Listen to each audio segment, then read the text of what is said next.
Ұран КЗ мобильді тобының кезекті сапары Атырау облысында жалғасты. Бізге келіп түскен өтініштер бойынша жергілікті тұрғындардың әлеуметтік мәселесі жетіп артады.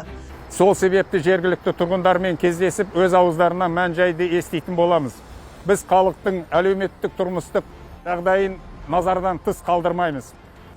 Алдымен қаладағы Мұнайшы шағын ауданы тұрғындарының мәселесімен таныстық. Водоканал келіп тұр, ақша жинаңдар да анам тез тұртыңдар дейді. Мұны құстай кішен су жүріп жатыр. Пенсионерлер кім жасабайды? Апатты үйде тұрып жатқан тұрғындардың үрейін жеткізу оңайға соқпады. Қиранды үй, су толған жертөле, жиналмаған қоқыс, ызыңдаған маса. Мұндағы тұрғындар көретін күнделікті жағдай осындай.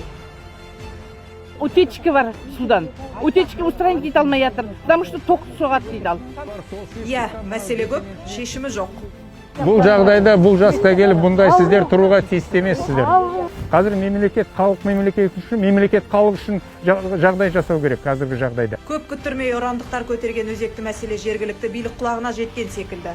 Мұнайшы шағын ауданының тұрғындары жанайқайын жеткізгені сол еді. Коммуналдық қызмет міндетіне кірісіп те кетті. Мына таңертең сіздер келгеннен бері біздерде кішкене содан кейін 3-4-терден бастап уже бәлем вакуум келіп жатыр. Қазір сағат 7 болды, 7-ге дейін бәлем вакуум келіп сорып жатыр. Енді астындағы авариямыз біздің осылайын кетіп келсе. Әйтсе де әкімдіктің бұл әрекеті көз бояушылық емес пе екен деген күмән бар. Сол себепті мәселе біздің бақылауда болады. Сонымен қатар билік назарынан тыс қалып бізден көмек сұраған қала іргесіндегі Хим поселок тұрғындарына келдік. Екінші группа инвалидный. Балық зауыт жама жазда невозможно. Балық шірген иісі өзің ойлап қараңдар, страшно вообще міне бала.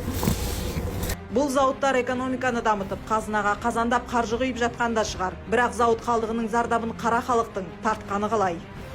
Терезелерімізді аша алмаймыз.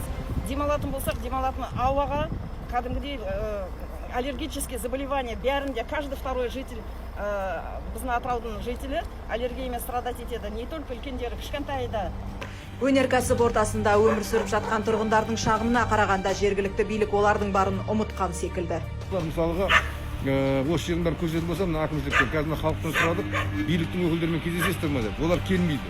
Олар мұнда бұл мәселені көрмесе, сонда біз қалай болдық? Біз Атырау халқының проблемасымен танысуды одан әрі жалғастырамыз. Содан соң сан сұрақтың жауабын облыс басшыларынан сұрайтын боламыз.